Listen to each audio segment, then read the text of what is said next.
Hi everybody, hang tight, it is me, Quarantine Gandhi. I am back again. For those of you who don't know what this is the GUncle Lullaby series.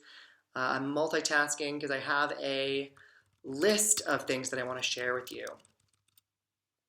So yeah, the GUncle Lullaby series is a time when I entertain myself during my 2 weeks quarantine post-international travel by embarking on this musical endeavor. It's the video for day 8, and I'm singing what I want to sing, how I want to sing it, as usual, to who I want to sing it to, which is you guys watching, probably just my mom, and potentially my nieces someday, maybe someday soon, maybe someday far off.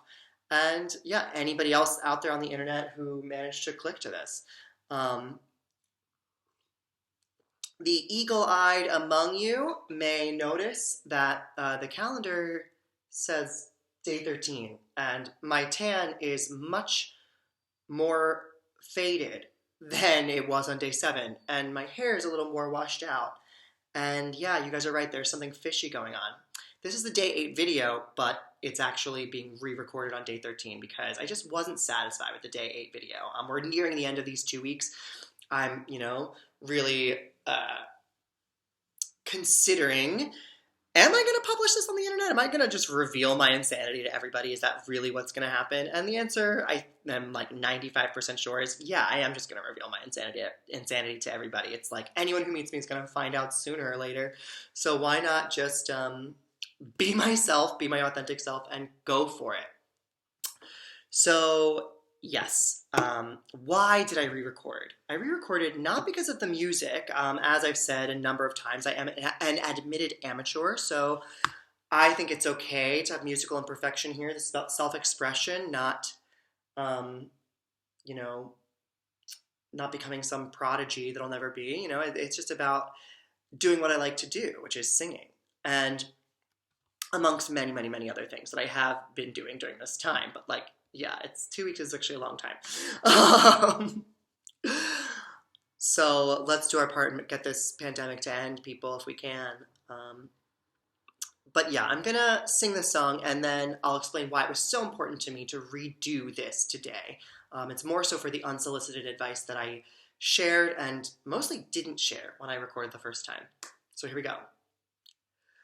Little boys don't cry, little boys aren't shy. Little boys are tough, they do stuff that little girls don't try. Little boys don't dance, and little boys wear pants. Little boys are bold and then told you don't hold little boys' hands. Dad said, I don't believe in magic, but I do believe in you. And son, if you believe in Daddy, take a look at this book and believe it's true.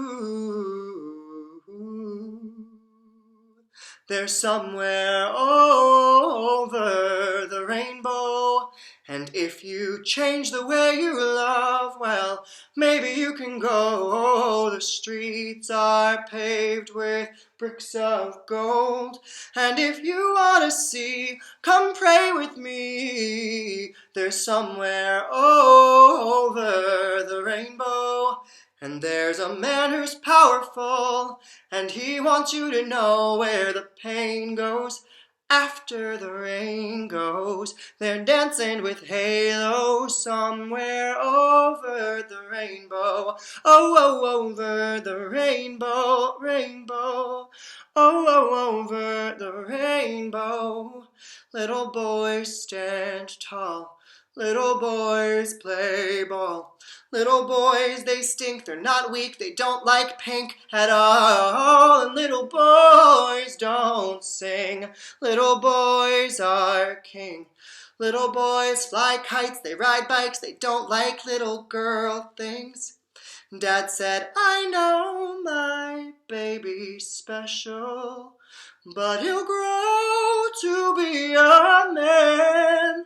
And though the world may dance with devils, son, be strong, you'll be flown to this holy land.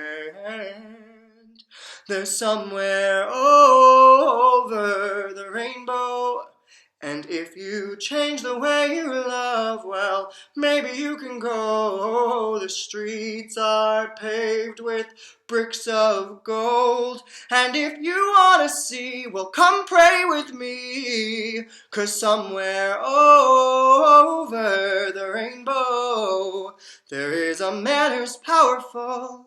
And he wants you to know where the pain goes after the rain goes. We're dancing with Halo somewhere over the rainbow. Oh, over the rainbow, rainbow. Oh, over the rainbow. Oh, over the rainbow, rainbow. Oh, over the rainbow. Okay, so that song is by Todrick Hall, the name of it being Over the Rainbow. His version has choreography, a higher budget, as you would imagine, some synth, some really cool musical additions like instruments, a choir that sings beneath him. So I hope that I did it in a way that felt cohesive and not just like I was trying to overreach, like I may or may not have been with some of the musical theater songs from a couple days ago that I almost also re-recorded. And I was like, you can't just re-record things. So I was like, I'm only giving myself one re-record and this is it. So let's get to the reason why I did it. The reasons. So first of all, I almost was going to like take it out of the series and just be like, oh, I'll just do another double feature, or I'll just have one less song and be like, that's life.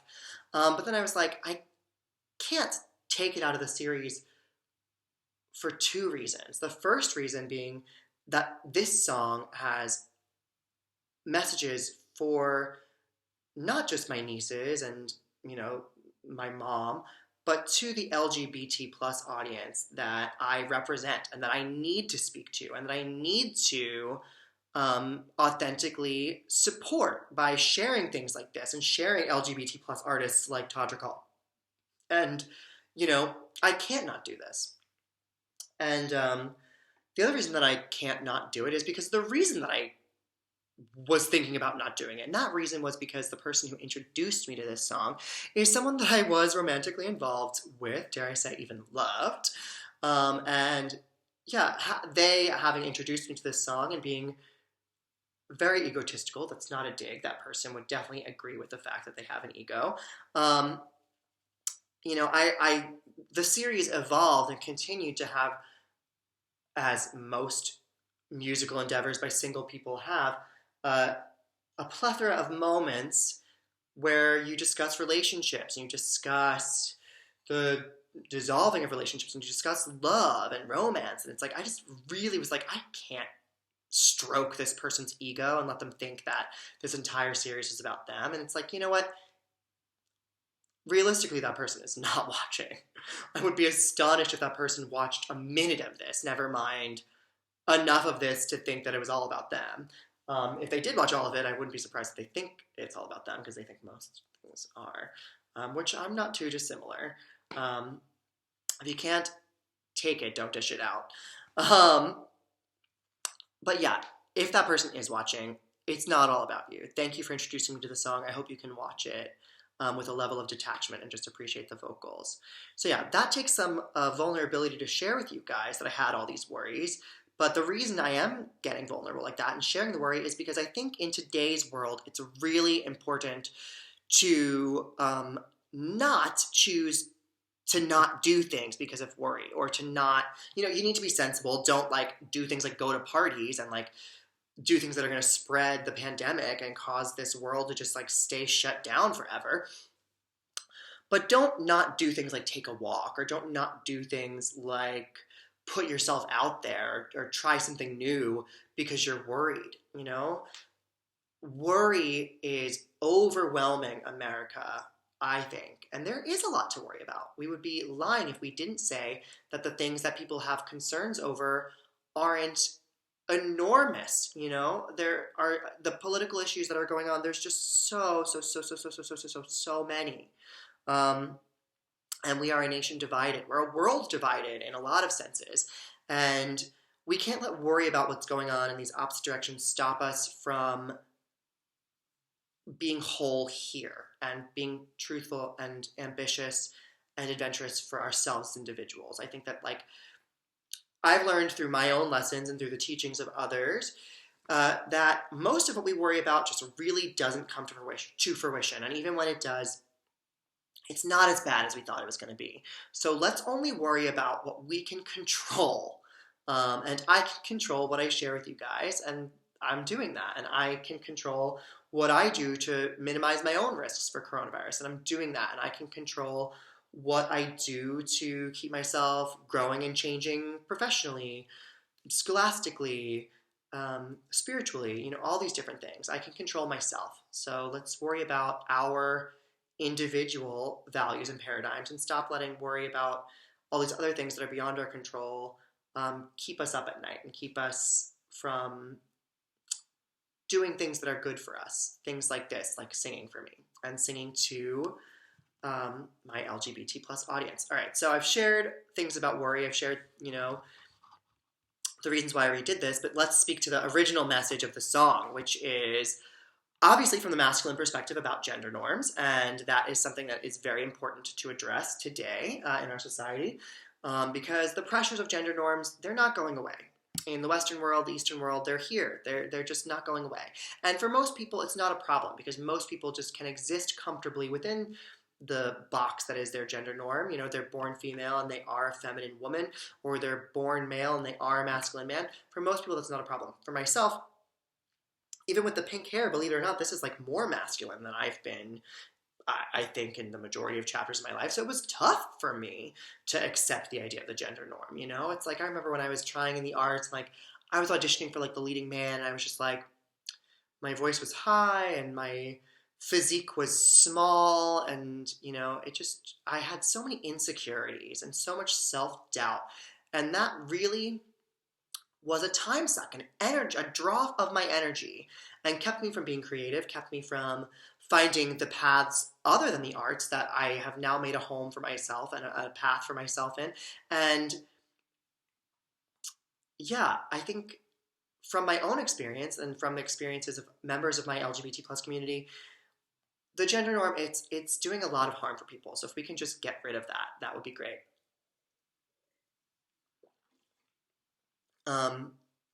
Specifically to the lyrics of this song, the father figure's words to his son are, "If you change the way you love, maybe you can go, ... to this holy land, to this place over the rainbow." I have a lot of issues with that message from a father to a son, from anyone to anybody. No one can change the way they love, In case you haven't noticed, I have abandoned being apolitical. It's just like, it's stifling. It's not who I am. It's 2020 and I've been alone for like 2 weeks. So like, why am I not just going to express myself to these empty walls?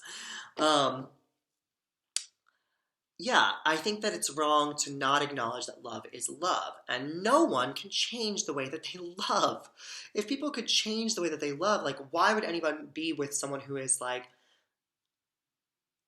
other than the fact that their heart wants them, why would anyone be with someone who doesn't make sense for them? And like, if you look across heterosexual unions, homosexual unions, pansexual unions, whatever unions you want to look at, there are plenty of people who are with people who are, on paper, not right for them. And they're with them not because, they think that makes them better in the eyes of a higher power. They're with them because they love them. Like, we can't change who we love. So we need to get rid of things like conversion therapy. We need to stop using faith as a tool of manipulation. I think that there are a lot of faith leaders that have it right and understand that we can't change this, and they help people navigate the doctrines of whatever faith system they are a part of with the ability to believe that there is a God who created them and loved them, and also there is a strong need for them to love themselves and be themselves. And to those faith leaders, I say thank you. To the faith leaders who are not doing that, I think you need to take a look in the mirror and see if, you're doing more harm than good, because chances are you might be. And as a gunkle for two little girls, I don't want them to live in a world with gender norms. If they don't want to shave their armpits, if they want to shave their head, if they want to be, like old-fashioned male professions like astronauts and lawyers, doctors, presidents, priests, you be it. Your gunkle supports you. And regarding faith, continuing, I think your gunkle also supports you in discovering faith for yourself. For my nieces, I know that they're going to grow up in a really strongly influenced Christian household. And that works really well for my sister and her husband, the parents of my nieces. And, I know that they want to share that with them because they believe it's what's best for them. And maybe it is what's best for them. Maybe, maybe girls, you'll grow up and you will just fit right into the church community and you'll find purpose and find yourself and find solace and peace within the Christian faith. Maybe you won't, though. Maybe you'll need to go on a slightly different journey the way that I did, which is to explore different faiths. And you'll notice I'm wearing a cross not because I adhere to all the values of Christianity all the time, but because I think that you can adopt a faith symbol and just have parts of that faith that serve you with you all the time. And there are aspects of Christianity that are near and dear to my heart that I choose to adopt and adorn and enact. And I think it helps me help others and help myself, which ultimately to help others, you do need to help yourself. And I have another faith symbol on today, the J Nyame, a West African tribal symbol, translates a couple different ways, I'm told. Could mean fearing only God, in God alone, one God, just God, which, has a number, all these different translations could mean something else. But to me, I like the J Nyame because I obviously am someone who doesn't really live with too much fear inhibiting him. And I think that has really helped me just explore so many different aspects of myself, but also explore this planet. And I think and hope to continue doing, a lot of good. Like, I think that it's been good for me. It's been good for those in my life. So yeah, I wish I had more faith symbols to adorn because what I've learned of Judaism, of Islam, of Buddhism, Hinduism, all the isms, I just think as an individual, I am able to pick and choose what serves me in my service of others. Additionally, sorry if I already did this, but I don't think I did. I'm wearing a kilt. I'm not flashing you guys. This is not an OnlyFans account.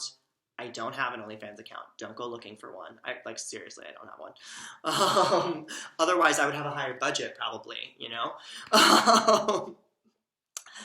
But yeah, I'm wearing a kilt because I'm not going to be told to wear pants, and I'm also not going to be told that, faith is only for the faithful. I think you can be faithful without giving up other things in your life that are good for you.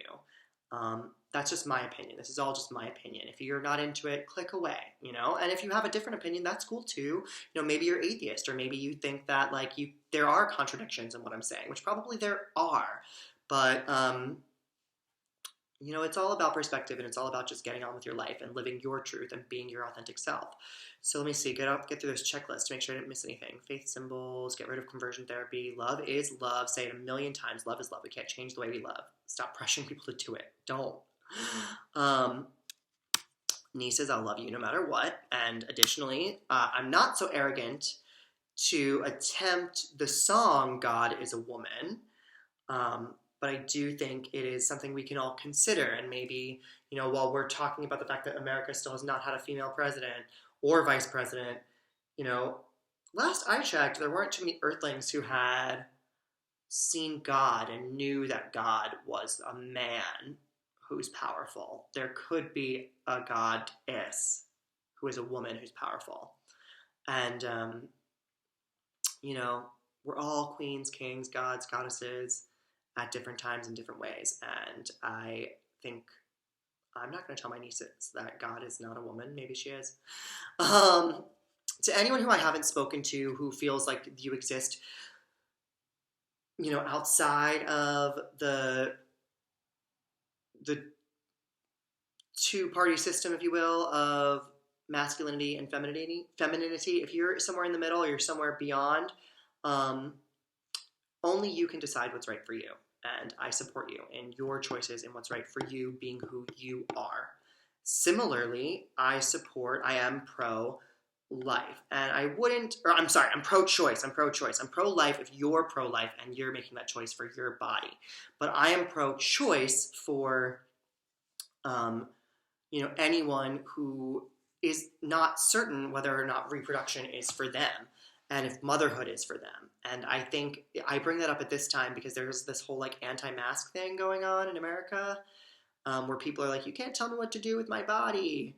I can't wear a mask in the grocery store while I'm breathing in all the fruits and vegetables and like breathing in all the packages and the glass containers that COVID-19 lives on for 72 hours. And don't tell me what to do. But it's like, can you just wear a mask? Especially since I do kind of notice that some of the people who have issues with wearing the mask are in a camp that's a bit conservative and wants to like question Roe v. Wade and wants to like make abortion illegal. It's like, you think you have the right to tell a woman to carry a baby for 9-ish months and then like maybe raise that child for 18 plus years, but like you can't wear a mask while like you're shopping for shoes or your weekly food needs. Like, just wear a mask, people. But yeah, everyone's body is their body, and I support that. Lastly, to my dad, thank you so much for giving me space to be this individual that I am. You didn't get it perfect, but you did a lot better than some other people who might have been challenged in having a son like me. So thank you. I couldn't have done it without you. Everyone says that, but like I didn't really have a good thank you to my dad in the original take. So that's a real reason why I redid this recording too. I think I've said everything. It's a little bit like less passionate and more muted than the first go round of takes, but it's day 13. I am tired, and probably you all are not watching this anyway because it's like, oh my god, it's 23 minutes almost. Wow. That said, I'm Quarantine Gandhi. Thank you for watching the GUncle Lullaby series, and I just appreciate you. Live your truths, be yourselves, and keep on keeping on. Bye. LGBT plus audience, I support you.